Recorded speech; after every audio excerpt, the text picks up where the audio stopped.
اللهم صل على محمد وآل محمد. اعوذ باللہ من الشیطان الرجیم. بسم اللہ الرحمن الرحیم.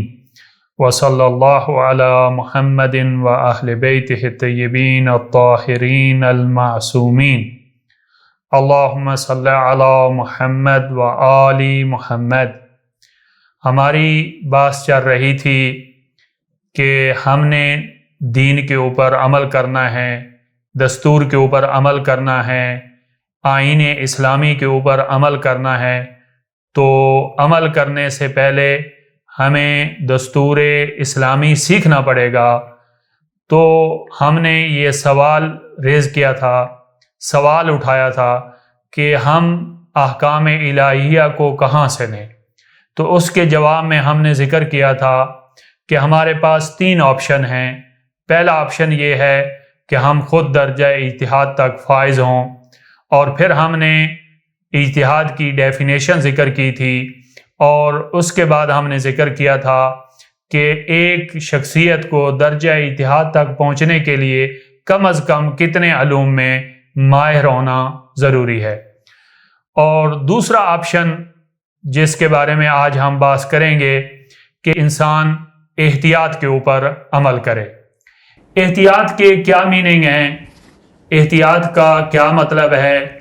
احتیاط کا مطلب یہ ہے کہ انسان عمل اس طرح بجا لائے کہ اس کو یقین ہو جائے کہ اس کا شرعی وظیفہ ادا ہو گیا ہے. فار ایگزامپل، ایک شخص کو معلوم نہیں ہے کہ کیا اسموکنگ، سگریٹ نوشی حلال ہے یا حرام ہے. تو احتیاط کا تقاضا یہ ہے کہ وہ اجتناب کرے اور اسموکنگ نہ کرے، کیونکہ اس نے عمل کو یوں انجام دینا ہے کہ اس کو یقین ہو جائے کہ اس کا شرعی وظیفہ ادا ہو گیا ہے. اس کے بعد سوال یہ ہے کہ کیا احتیاط کے اوپر عمل کرنا آسان کام ہے؟ تو اس کا جواب یہ ہے کہ احتیاط کے اوپر عمل کرنا آسان کام نہیں ہے. اس کی وجہ یہ ہے کہ دیکھیں، اس بات کو سمجھنے کے لیے میں احکام الہیہ کو 2 حصوں میں تقسیم کر دیتا ہوں. ایک حصہ وہ ہے کہ جہاں پر اتفاق ہے، کوئی اختلاف نہیں ہے، اور دوسرا حصہ وہ ہے کہ جہاں پر اختلاف ہے. ابھی دیکھیں، اختلاف کا سبب کیا ہے، اختلاف کا منشا کیا ہے، اختلاف کی وجہ کیا ہے. تو اس کے 2 وجہ ہو سکتی ہیں. پہلی وجہ تو یہ ہے کہ روایات میں اختلاف ہے. ایک روایت کچھ اور کہہ رہی ہے اور اس کے مقابلے میں دوسری روایت میں کچھ مطلب اور ہے. تو روایات میں اختلاف ہونے کی وجہ سے نتیجے میں بھی اختلاف ہو رہا ہے. یا اختلاف کا سبب فہم الفقہا ہے، فقہا کا سمجھنا. ایک فقی کچھ اور سمجھ رہے ہیں امام علیہ السلام کی کلام سے، اور دوسرے فقی کچھ اور سمجھ رہے ہیں. تو دیکھیں، جیسا میں نے آپ کے سامنے ذکر کیا کہ احتیاط پر عمل کرنا آسان کام نہیں ہے.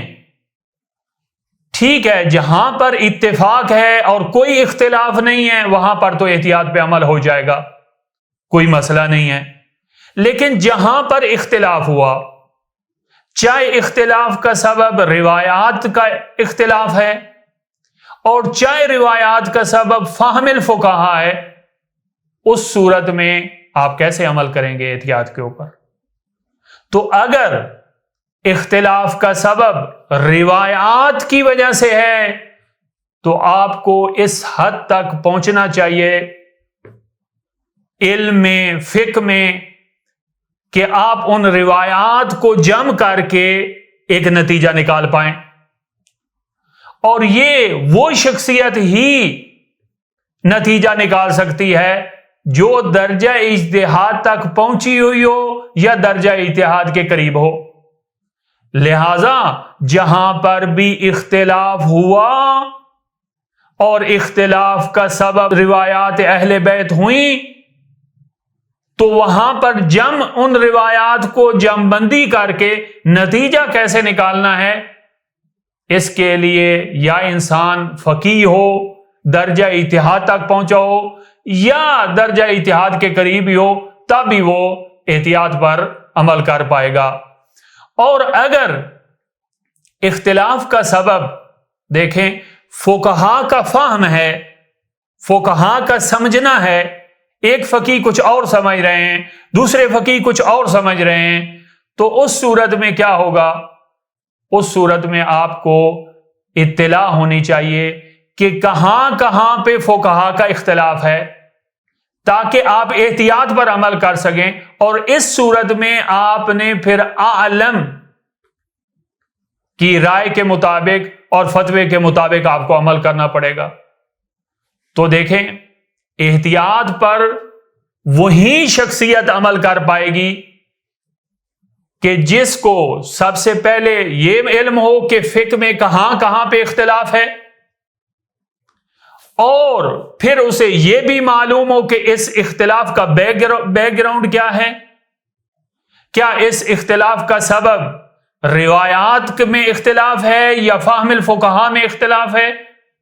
اگر روایات میں اختلاف ہے تو پھر اس کو روایات کو جمع بندی کر کے نتیجہ کیسے نکالنا ہے، یہ ایک فقیہ کا ہی کام ہے یا جو درجہ اجتہاد کے قریب ہے۔ اور دوسرا یہ بھی اسے معلوم ہو کہ کہاں کہاں پہ فقہ کے کون کون سے چیپٹر میں فقہا کے درمیان اختلاف ہے۔ تو دیکھیں، اس کا مطلب یہ ہے کہ احتیاط پر وہی شخصیت عمل کرے گی جو درجہ اجتہاد کے قریب ہو، اور اسے یہ بھی معلوم ہو کہ فقہ کے فلاں چیپٹر میں تقلید سے لے کر میراث تک، فقہ کے آخری چیپٹر تک اسے معلوم ہو کہ کہاں کہاں پر اختلاف ہے۔ اور یہ وہی شخصیت جان سکتی ہے کہ جو فقہ میں اس حد تک پہنچی ہوئی ہو کہ اسے معلوم ہو کہ کہاں کہاں پر اختلاف ہے۔ یہ عام آدمی کا کام نہیں ہے۔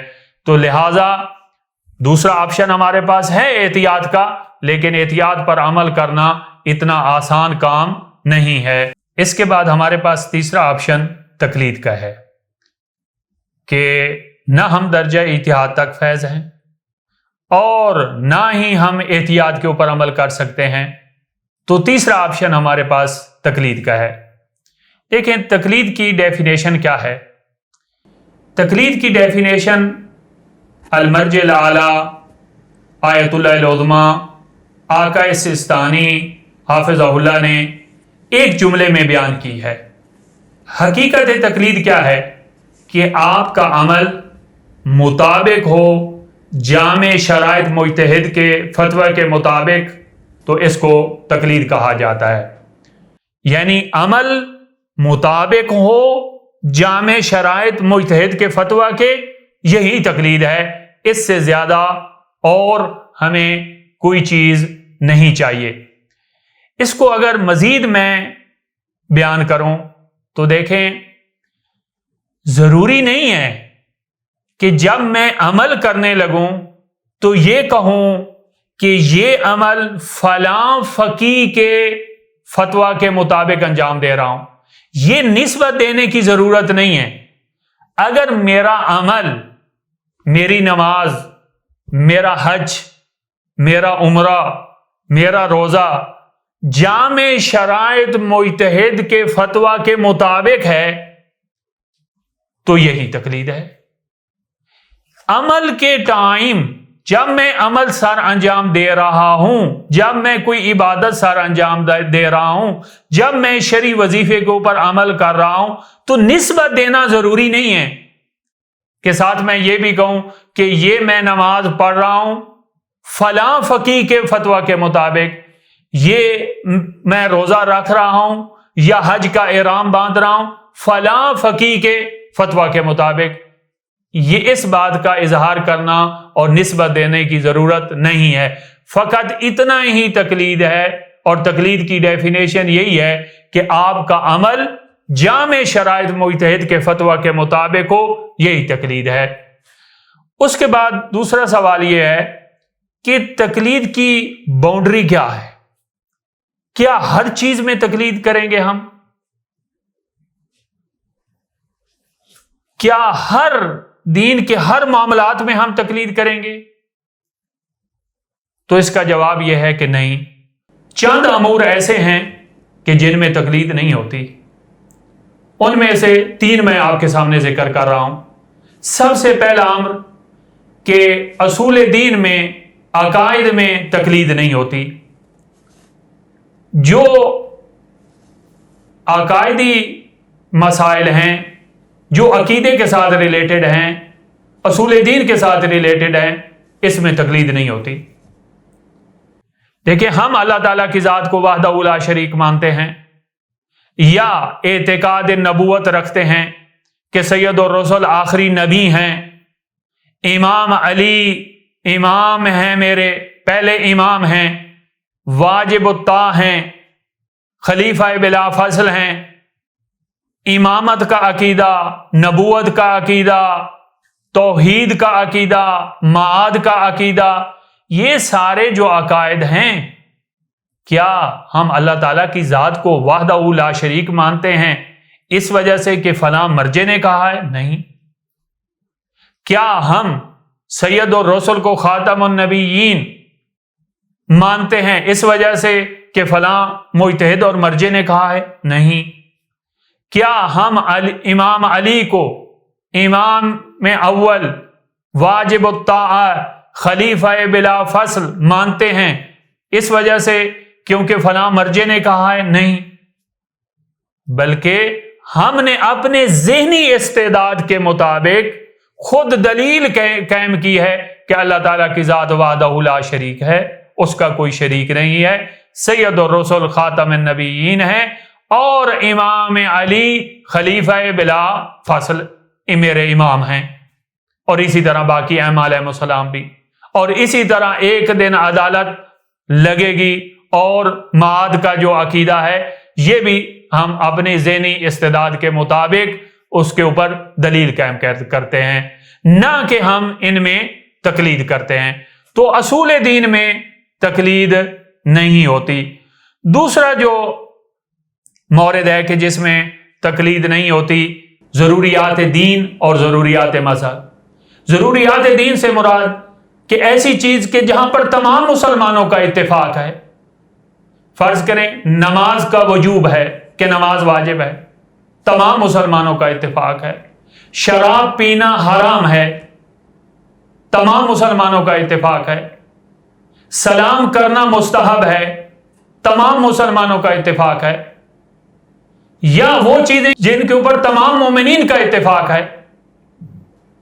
تو ضروریات دین اور ضروریات مذہب کہ جہاں پر تمام مسلمانوں کا یا تمام مومنین کا اتفاق ہے، ان میں ہم تقلید نہیں کرتے. نماز واجب ہے، اس وجہ سے ہم اس کو واجب سمجھتے ہیں کیونکہ مرجع نے کہا ہے، کیونکہ مجتہد نے کہا ہے؟ نہیں، ایسا نہیں ہے. بلکہ ہمارے پاس واضح ہے، ضروریات دین میں سے ہے. کیا شراب حرام ہے؟ ہم اس وجہ سے ہم کہتے ہیں حرام ہے کیونکہ مرجع نے کہا ہے؟ نہیں، واضح ہے اسلام میں شراب حرام ہے. تو لہذا ضروریات دین اور ضروریات مذہب میں تقلید نہیں ہوتی. اور تیسری جو چیز ہے کہ جہاں پہ تقلید نہیں ہوتی وہ موضوعات خارجیہ ہیں. موضوعات خارجیہ کے کیا میننگ ہیں؟